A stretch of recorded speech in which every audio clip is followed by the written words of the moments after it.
What if the number you think will finally make you feel financially secure, never actually does? Not at $10,000. Not at $100,000. Not even at $1 million. Because for most people, the problem isn't the number. It's the system they're living inside, and the way they think within it. Imagine you're in your early 20s. You've just started working, maybe in the US, maybe somewhere in Europe. Your salary is around $45,000 a year. After taxes, that's roughly $2,800 to $3,200 per month. Your rent, $1,200. Car payment, $300. Insurance, groceries, subscriptions, another $1,000 easily. And suddenly, you're left with almost nothing. So you use your credit card. Not because you're irresponsible, but because your life is slightly more expensive than your income allows. This is where most people start. Not building wealth, just trying to stay afloat. A few years later, things improve. You're earning $60,000 now. After tax, around $3,800 a month.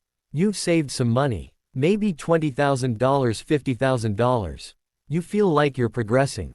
But something strange happens. Your rent increases. You upgrade your car. You travel more. Your lifestyle quietly expands to match your income.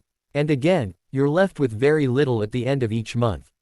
Not because you're doing anything wrong, but because your spending has adapted faster than your thinking. Now you're in your 30s. Salary, $85,000 to $100,000.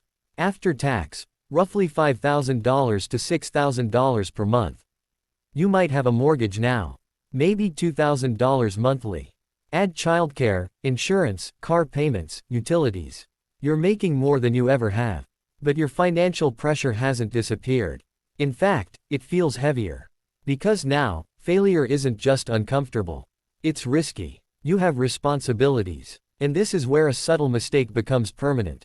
You begin to believe, I just need a little more income, then I'll be fine. But here's the uncomfortable truth. At every level of income, most people build a life that consumes almost all of it. Not because they're careless, but because the system is designed that way. Housing markets adjust to income levels. Car financing makes expensive vehicles feel affordable. Credit cards remove friction from spending. Social pressure quietly redefines what's normal. So instead of building wealth, you build a lifestyle that depends on your income continuing. Let's simplify it. If you earn $5,000 per month and spend $4,800, you save $200. That's $2,400 per year. Even over 10 years, that's just $24,000 before inflation. Now compare that to someone earning the same amount, but spending $4,000 instead. They save $1,000 per month, $12,000 per year, $120,000 in a decade.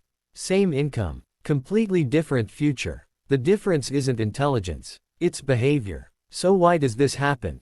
Because humans don't measure wealth in absolute numbers. We measure it relative to our environment. If your friends upgrade their homes, you feel behind. If your coworkers drive better cars, your car starts to feel inadequate.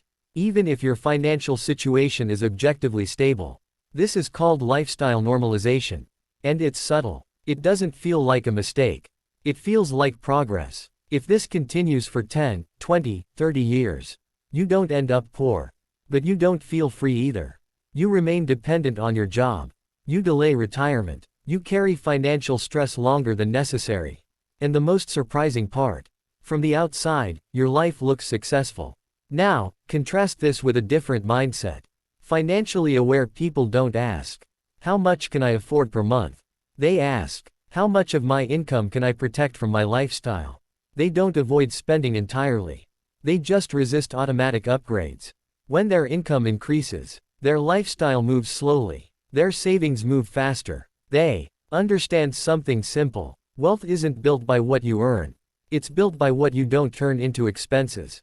At every level of net worth, life can feel tight or stable. Not because of the number in your bank account, but because of how your life is structured around it. The goal isn't to chase a higher number endlessly. It's to create space between what you earn and what you need.